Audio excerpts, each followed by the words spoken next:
4 لوگ دنیا میں ایسے ہو چکے ہیں جنہیں اللہ تبارک و تعالیٰ نے پوری دنیا میں اقتدار دیا، ایک وقت میں پوری دنیا کا ایک ہی بادشاہ۔ 2 مسلمان تھے، 2 کافر۔ مسلمانوں میں حضرت سلیمان علیہ السلام اور جناب ذوالقرنین علیہ السلام، اور کافروں میں بخت نصر اور نمرود۔ یہ 2 لوگ ہیں جنہیں اللہ نے پوری دنیا میں اقتدار دیا، اور پھر اس کے بعد آنے والے وقت میں اللہ تعالیٰ امام مہدی کو سارا اقتدار عطا فرمائے گا پوری دنیا کا۔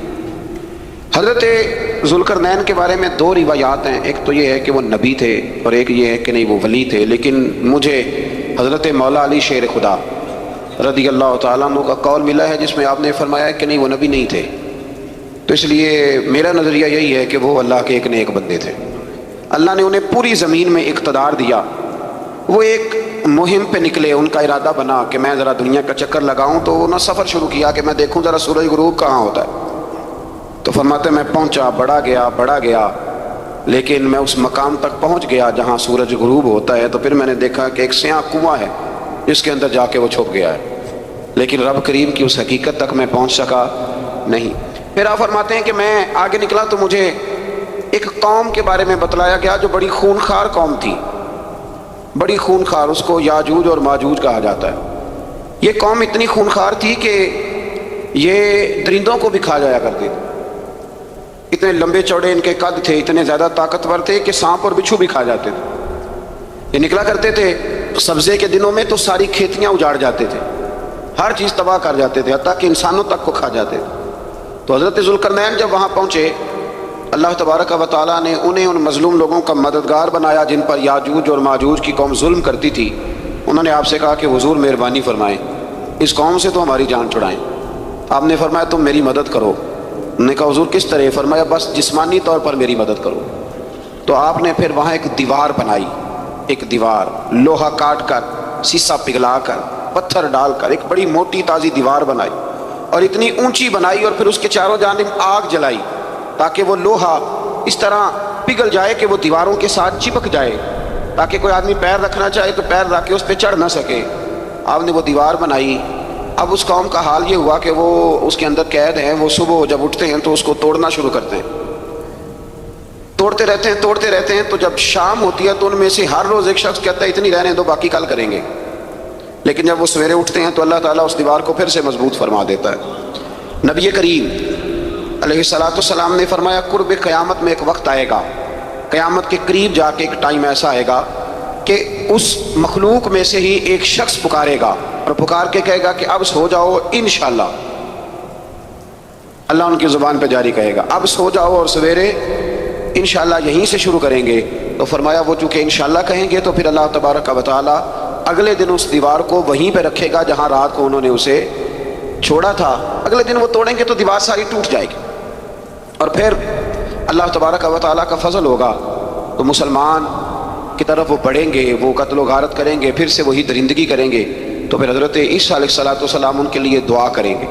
وہ دعا کا یہ حال ہوگا کہ ان کے وجود پر کچھ ایسی چیزیں برآمد ہوں گی جن کی وجہ سے وہ مر جائیں گے، ختم کر دیے جائیں گے، قیامت کے قریب جا کے وہ دوبارہ آئیں گے۔ اس کے بعد پھر اللہ تبارک و تعالیٰ نے سورہ کہف کی آخری آیات میں 7 سمندر اور ان جیسے اور بھی آ جائیں، فرمایا 7 سمندر ہوں اور ان جیسے اور بھی آ جائیں اور مل کر وہ روشنائی بن جائیں تو میرے رب کے کلمات ختم ہونے سے پہلے سمندر ختم ہو جائیں گے۔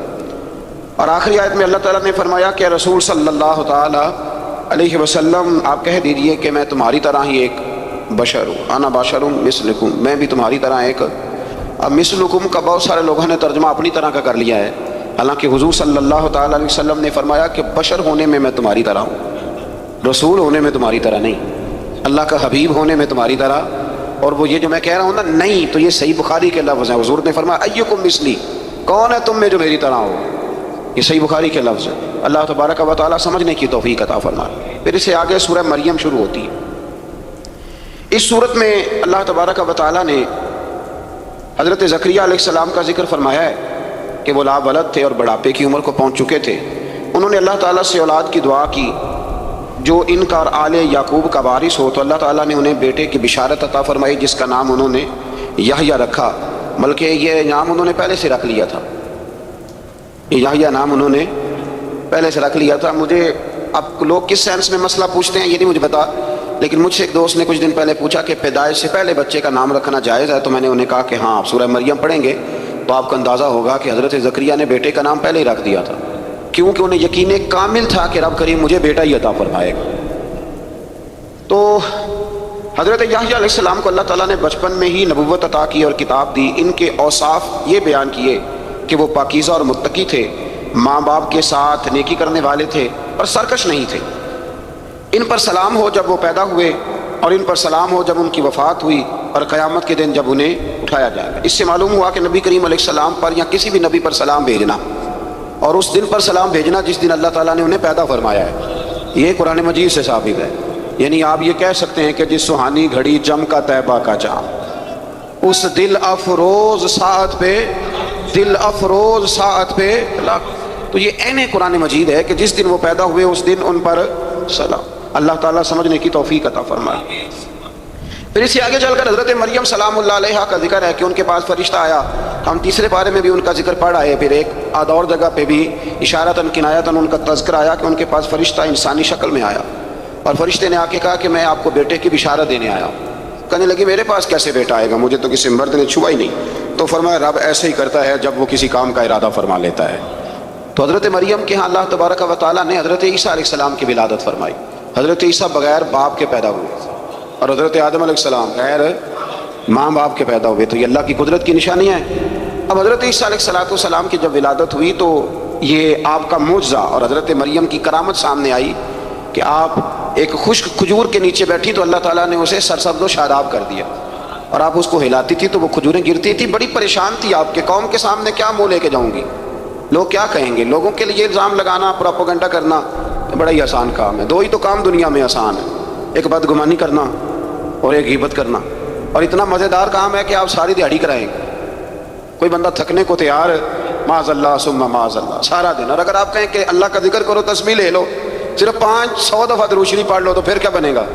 کام یاد آ جائے گا، بہت سارے لوگوں نکل لیں گے۔ کبھی کبھی کچھ چیزیں بڑی یاد رہ جاتی ہیں۔ ایک شاعر نے ایک شعر کہا تھا، میری تھوڑی سی شعری ذوق ہے تو مجھے دلچسپی ہے، رہ جاتی ہیں کچھ باتیں ذہن میں۔ ایک دفعہ ہمارے ایک دوست کے بارے میں کچھ پروپیگنڈا ہونے لگا تو میں نے انہیں ایک شعر لکھ کے بھیجا، مجھے یاد تھا، میں نے ایک شعر لکھا۔ کسی شاعر نے کہا تھا کہ مخلوق تو فنکار ہے اس درجہ کے پل بھر میں، سنگے در کعبہ سے بھی اصنام تراشے۔ کعبے کے اندر سے مٹی لے کے لوگ بت بنا لیتے ہیں اور اللہ کا شریک بناتے ہیں۔ تو کہنے لگا شاعر کہ مخلوق تو فنکار ہے اس درجہ کے پل بھر میں، سنگے در کعبہ سے بھی اصنام تراشے۔ تم کون ہو کیا چیز ہے داغ کبابی، لوگوں نے تو مریم پہ بھی الزام تراشے۔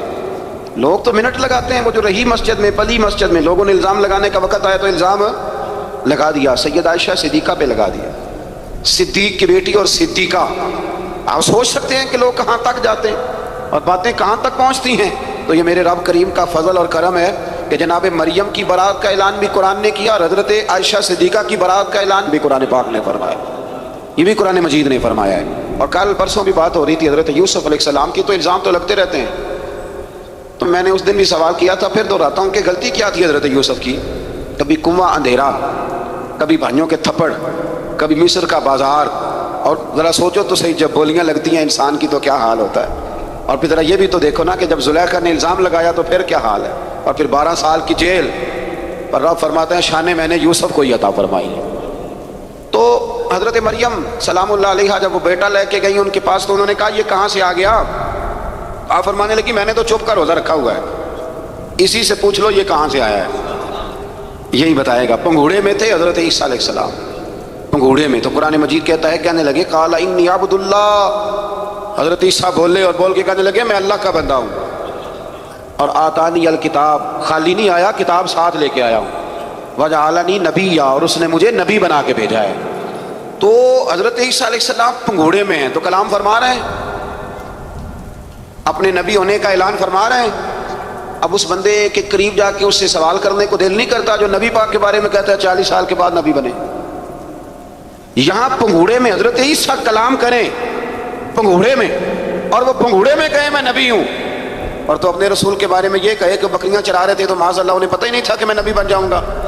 ایسی کوئی بات نہیں۔ اعلیٰ حضرت فرماتے ہیں اللہ اللہ وہ بچپنے کی پابند، یعنی بچپن میں بھی رنگ ڈھنگ نرالے تھے میرے رسول کے۔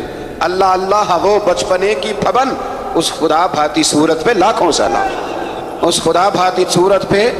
اور مرحوم اعظم چشتی نے بھی ایک جملہ بڑا خوبصورت کہا، اس نے کہا تیری حیات پاک کا ہر لمحہ پیغمبر لگے، تیری حیات پاک کا ہر لمحہ پیغمبر لگے.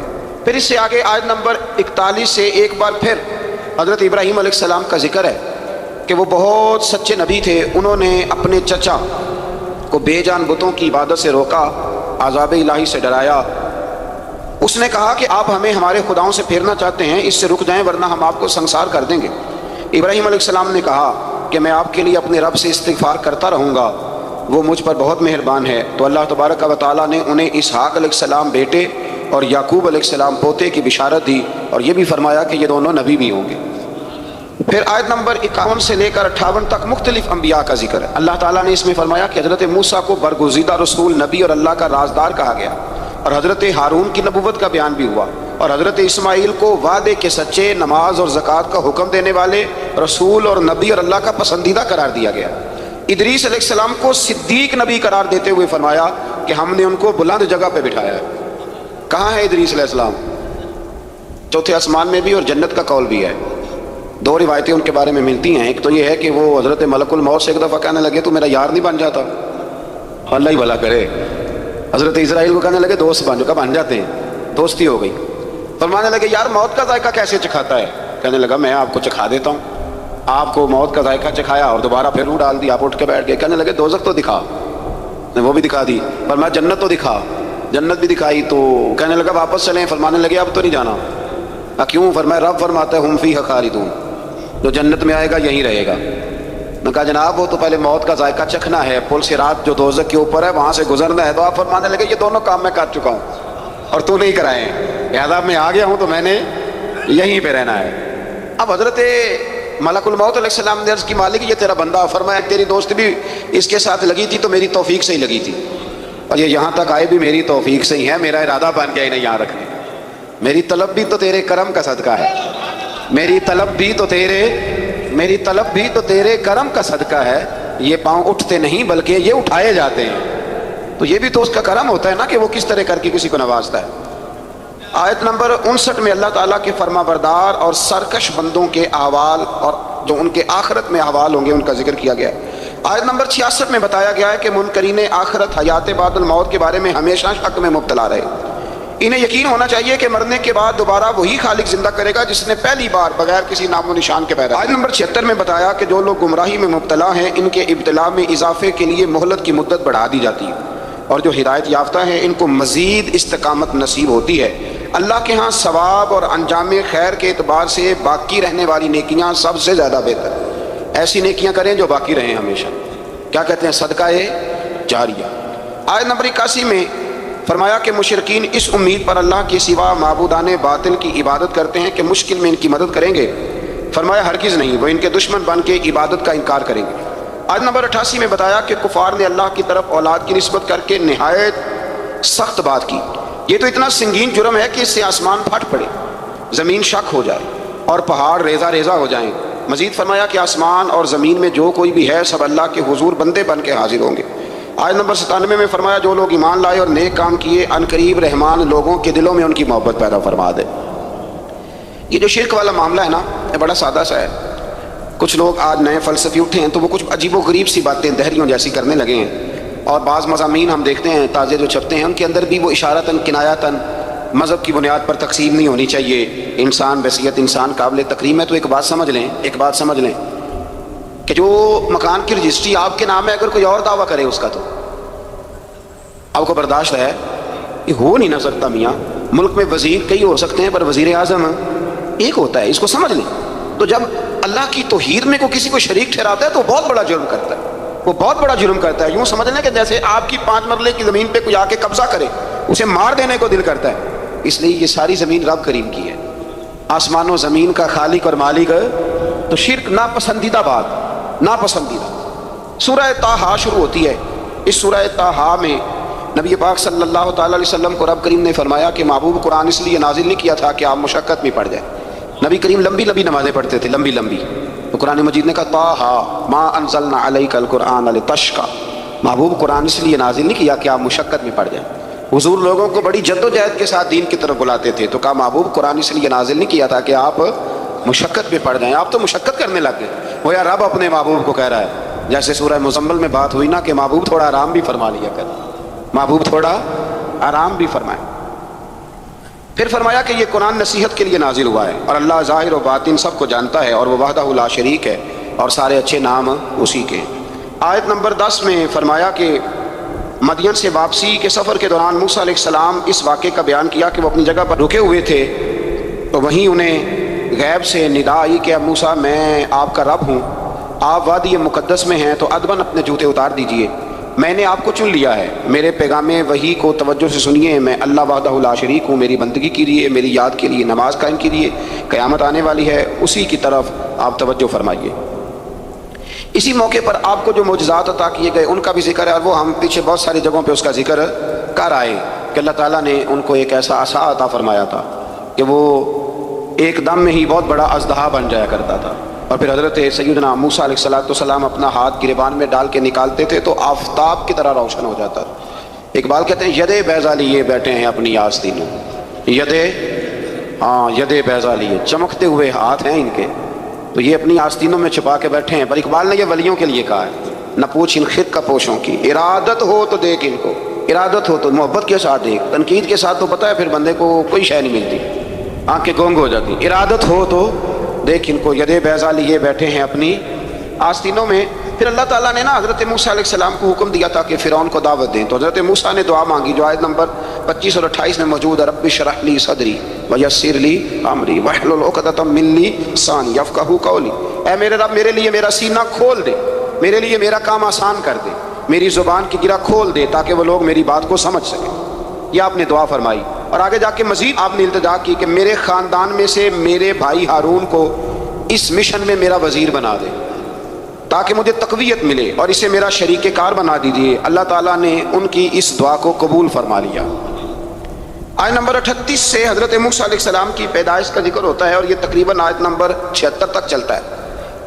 واقعہ آپ نے پہلے بھی سنا ہوا ہے, اپنے لفظوں میں بھی عرض کیے دیتا ہوں. فرعون کو اس نے وہ خواب دیکھ لیا تھا کہ ایک ستارہ اٹھے گا اور پھر وہ گرے گا تو میری ساری سلطنت کو تباہ کر دے گا. نجومیوں سے اس نے پوچھ لیا, اس نے کہا کہ ایک بچہ پیدا ہوگا جو تیری سلطنت کو تباہ کرے گا. چاہیے تو یہ تھا کہ وہ توبہ کرتا, لیکن اس نے کیا کیا کہ اس نے بچوں کو قتل کرانا شروع کیا. یذبحون ابناءکم, ذبح کرا دیتا تھا تمہارے بیٹوں, اور بچیوں کو وہ زندہ رکھتا تھا. اللہ تبارک و تعالیٰ کی قدرت دیکھیے, رب بڑا ہی کریم.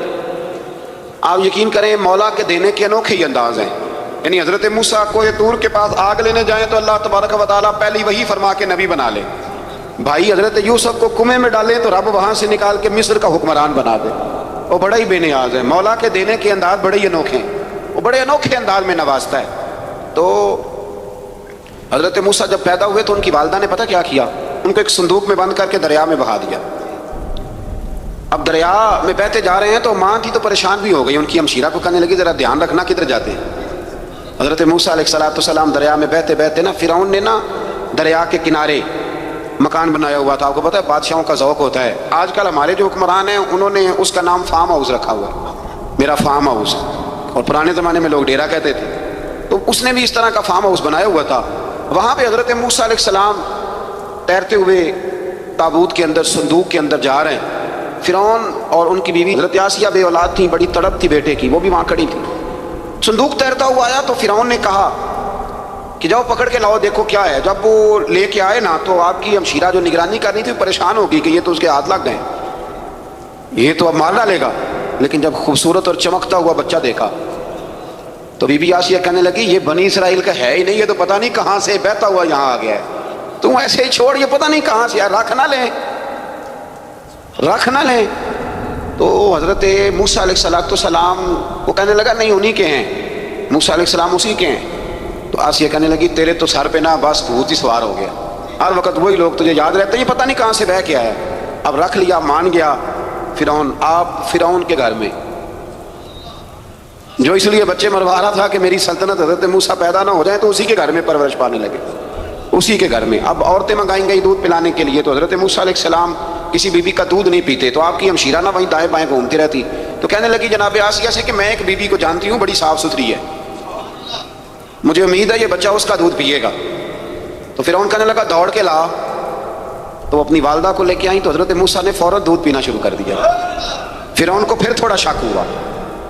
ایک روایت یوں بھی لکھی ہے بعض لوگوں نے کہ فرعون ایک دن اٹھایا ہوا تھا حضرت موسیٰ کی ابھی تھوڑی سی عمر تھی، تو آپ نے اس کی داڑھی پکڑ کے تو ایک گھونسا دے مارا، جلالی تو شروع سے ہے نا، تو کہنے لگا آسیہ تو مان نہ مان یہ بچہ وہی ہے۔ تو حضرت بی بی آسیہ کہنے لگی کہ تجھے غلط فہمی ہے، یہ وہ نہیں ہے۔ اس نے کہا دیکھو نا، یہ تو اٹھاتی ہے تو پیار کرتا ہے، اور میرے جب قریب آتا ہے تو اس کے لب و لہجے میں تلخی محسوس کر پاؤں۔ اس نے کہا بچوں کو کیا پتا، خیر ایک طرف اس نے کھانے پینے کی چیزیں رکھ دی، ایک طرف انگارے رکھ دیے۔ وہ بھی حضرت آسیہ کہتی ہیں کہ تجھے سمجھ آئے بچے بچے ہوتے ہیں۔ حضرت موسیٰ بچے تو تھے، پر تھے تو اللہ کے نبی نا، اللہ کے نبی تھے۔ جب اس نے کہا نا یہ بچے ہیں، تو حضرت موسیٰ علیہ السلام بجائے انگاروں کی طرف جانے کے، نبی تھے وہ سیدھے کھانے پینے والی چیزوں کی طرف بڑھنے لگے۔ پھر ان کہنے لگا آپ بتا، اللہ تعالیٰ نے حضرت جبریل کو بھیجا، انہوں نے کہا ادھر نہیں جانا، آپ ادھر جائیے۔ تو آپ آگ کی طرف گئے اور ایک کوئلہ اٹھا کے زبان پہ رکھ لیا۔ تو آسیہ کہنے لگی سمجھ آئی، بچے کو کیا پتا کدھر جانا ہے کدھر نہیں جانا، اگر وہ اتنا ہی خیال ہوتا وہی بچہ ہوتا تو آگ۔ اور بعض مفسرین نے لکھا ہے یہ جو حضرت موسیٰ دعا مانگتے تھے نا ربی شرح لی صدری ویسر لی امری، یہ وہ آگ کا انگارہ جب کوئلہ منہ میں رکھا تھا نا تو اس کی وجہ سے زبان میں کچھ لکنت آ گئی، تو آپ دعا کرتے تھے کہ یا اللہ میری زبان کی وہ بند گرا کھول دے تاکہ میں کھل کے فرعون کے سامنے بات کر سکوں۔ وہیں حضرت موسیٰ پلنے لگے، وہیں پلے، وہیں جوان ہوئے، وہیں اللہ نے ساری دولتیں دی، بہن بھی ملی، ماں بھی ملی، اور سارے عزیزوں کا پیار بھی ملا۔ اسی گھر کے اندر اللہ نے پرورش کر کے فرعون کے ظلم سے بنی اسرائیل کو نجات عطا فرمائی۔ آج نمبر 77 سے موسیٰ علیہ السلام کو حکم ہوا کہ راتوں رات بنی اسرائیل کو لے کے نکل جائیں۔ انہیں اللہ کی طرف سے یقین دلایا گیا کہ ان کے لیے سمندر میں خشک راستہ نکال لیا جائے گا۔ فرعون نے ان کا تعاقب کیا اور سمندر میں غرق کر دیے گئے۔ اس مقام پر اللہ تعالیٰ نے بنی اسرائیل پر اپنے احسانات کا ایک بار پھر ذکر فرمایا۔ حضرت سعد بن ابی وقاص رضی اللہ تعالیٰ عنہ بھی ایک دن جہاد کے لیے نکلے تو رستے میں سمندر آ گیا۔ حضرت موسیٰ کی قوم کو نا سمندر نے رستہ دیا تھا، تو جناب سعد بن ابی وقاص سمندر کے کنارے کھڑے ہو کے اب وہ لوگ پوچھنے لگے حضور کیا کرنا ہے؟ فرمایا کرنا کیا ہے، ابھی دیکھیں کیا ہوتا ہے۔ تو فرمانے لگے وہ سمندر و دریا، اگر تو حضرت موسیٰ کی نافرمان قوم کو رستہ دیتا ہے تو ہم تو رسول اللہ کے فرما بردار غلام ہیں، ہمیں بھی رستہ دے۔ تو 12 رستے بن گئے دریا میں سے۔ جناب سعد بن ابی وقاص لشکر لے کے گزر گئے، باہر گئے تو ایک دفعہ پھر صحابہ کو یقین دلایا، فرمایا کسی کی کوئی چیز تو نہیں رہ گئی دریا میں؟ دشت تو دشت ہیں دریا بھی نہ چھوڑے ہم، بحر ظلمات میں دوڑا دیے۔ اب میں کیا کروں، علامہ اقبال نے ہر جگہ کلام لکھا ہے، ہر جگہ۔ یہ آپ کو پتہ نا، ایک صاحب مجھے بھی سمجھا رہے تھے، میں نے جمعے بھی وضاحت کی، میں نے لگے آپ اقبال کی بڑی تعریفیں کرتے ہیں۔ میں نے کہا مجبوری ہے، وہ کام ہی تعریفوں والے کرتے ہیں تو ہو جاتی ہیں، کیا کیا جائے، عام دام برسر مطلب۔ تو حضرت سعد بن ابی وقاص نے پوچھا کچھ رہ تو نہیں گیا؟ کہا جناب پیالہ رہ گیا میرا مٹی کا دریا میں۔ تو حضرت سعد بن ابی وقاص کہنے لگے کوئی مسئلہ نہیں، ہم رسول اللہ کے غلام ہیں، اور اس پر بڑی دلائل ہیں، وقت نہیں ہے آگے بڑھنا ہے۔ فرمایا او دریا، او ہمارا پیالہ تو واپس کر دے۔ تو ایک لہر آئی تو پیالہ بھی کنارے پہ پھینک گئی۔ تو اللہ تعالیٰ نے حضرت موسیٰ علیہ السلام کو کی قوم کو وہاں سے نجات دی۔ آیت نمبر 85 سے سامری کا ذکر ہے۔ سامری ایک جادوگر تھا۔ جب حضرت موسیٰ علیہ السلام تشریف لے گئے نا کوہ طور پہ، تو اس نے نا سونے کا ایک بچڑا بنا دیا تھا، اور اس کے منہ میں ایسی تاریں اس نے لگائی تھیں کہ جب ہوا چلتی تھی تو وہ تاریں بجتی تھیں، مفسرین نے لکھا ہے۔ تو بنی اسرائیل والوں کو یہ کہتا تھا دیکھو یہ بولتا ہے، تو بڑے کمزور ایمان کے لوگ تھے، اس طرف متوجہ ہو گئے، اس طرف متوجہ ہو گئے۔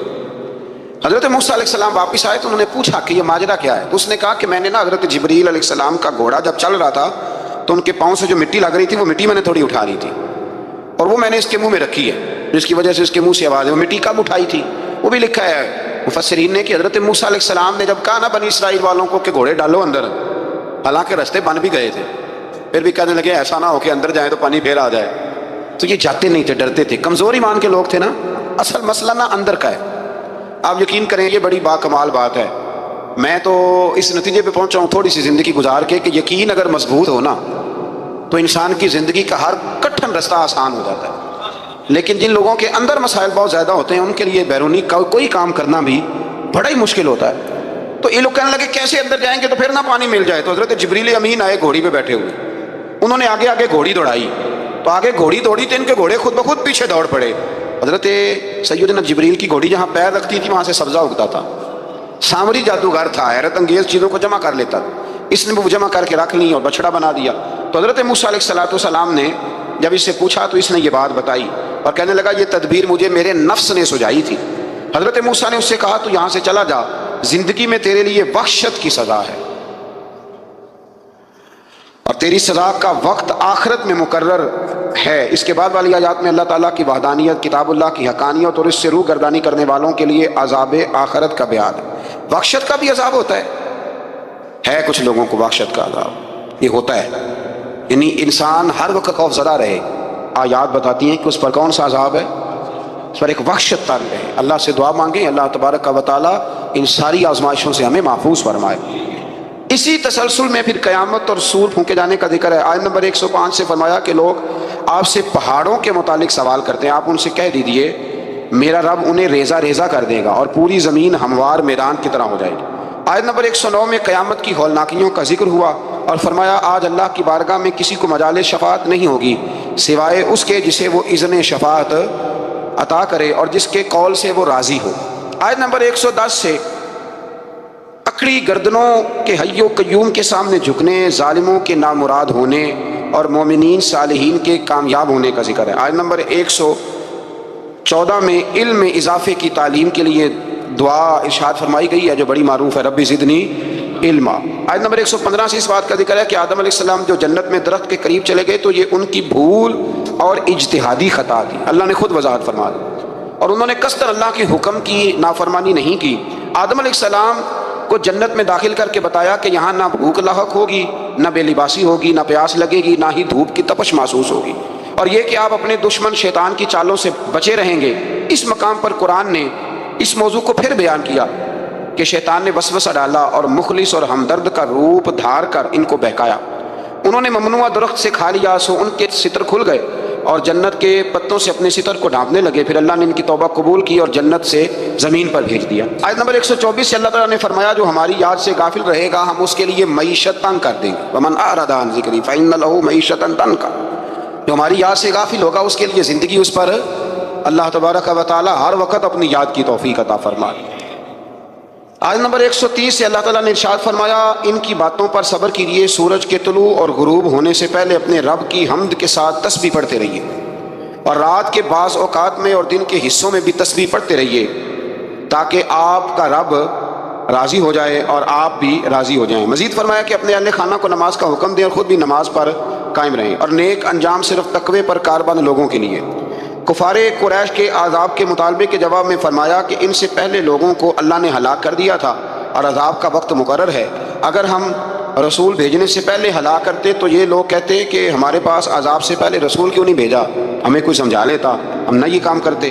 اور فرمایا انتظار کرو تم ان قریب جان لو گے سیدھے راستے والے اور ہدایت یافتہ لوگ کون ہیں۔ قیامت میں اللہ تعالیٰ مجرموں کو حساب لے گا تو کہیں گے یا اللہ ہم تو تھوڑی دیر کے لیے تو گئے تھے، وہ پل بھر کے لیے گئے تھے، جھوٹ بول دیں گے تو اللہ فرمائے گا یہ تو تمہاری پرانی عادت ہے، یہ پرانی عادت ہے مجرم کی، کہ مجرم کیا کرتا ہے جھوٹ بولتا ہے۔ نماز کیوں نہیں پڑھتے، کہتے کپڑے نہیں پاک، آؤ پھر ہوٹل پہ کھانا کھانے چلے تو کہتا میں ذرا بدل کے آیا۔ یعنی مجرمانہ سوچ ہے نا، غفلت کی سوچ، اور پھر اس پر دلائل دینا۔ یعنی آپ کسی سے پوچھے نماز پڑھتے ہو، کہتے ہیں حضرت صاحب جھوٹ نہیں بولنا، میں فجر کی پڑھتا ہوں باقی نہیں پڑھتا۔ میں نے کہا بڑا سچا ہے بھائی تو، یعنی میں جھوٹ نہیں بولتا۔ خدا کے بندے اتنی ڈھٹائی سے تو بات کر رہا ہے، اتنی ڈھٹائی سے۔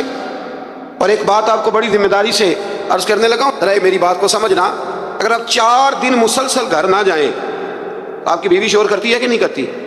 یہ ویسے بھی غیر اخلاقی بات ہے، آپ کی ذمہ داری نہیں ہے آپ کا گھر، تو 4 دن مسلسل آپ باہر رہیں بغیر کسی وجہ کے تو شور اٹھتا ہے کہ نہیں؟ اگر ابا جی آپ کے رہتے ہیں نا سعودی عرب میں تو وہاں بھی فون چلا جائے گا، اس کو سمجھائیں 4 دن سے گھر نہیں ہے، تو 4 دن گھر نہ جائے تو شور ہوتا ہے، تو مہینہ مہینہ مسجد ہی نہیں جاتا،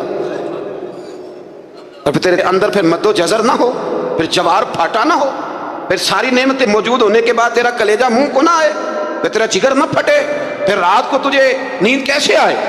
اس لیے کہ تو نے وہ اپنے اندر کے ساتھ دھوکہ شروع کر دیا ہے، تو وہاں گیا ہی نہیں جہاں سے تجھے 5 وقت آواز آتی ہے، پھر توجہ ہی نہیں کی۔ اس لیے سمجھ لے کہ جو اندر بے چینی ہے اس کا کوئی نہ کوئی سبب ہے، کہیں نہ کہیں تو ہم نے غلطی کی ہے۔ کسی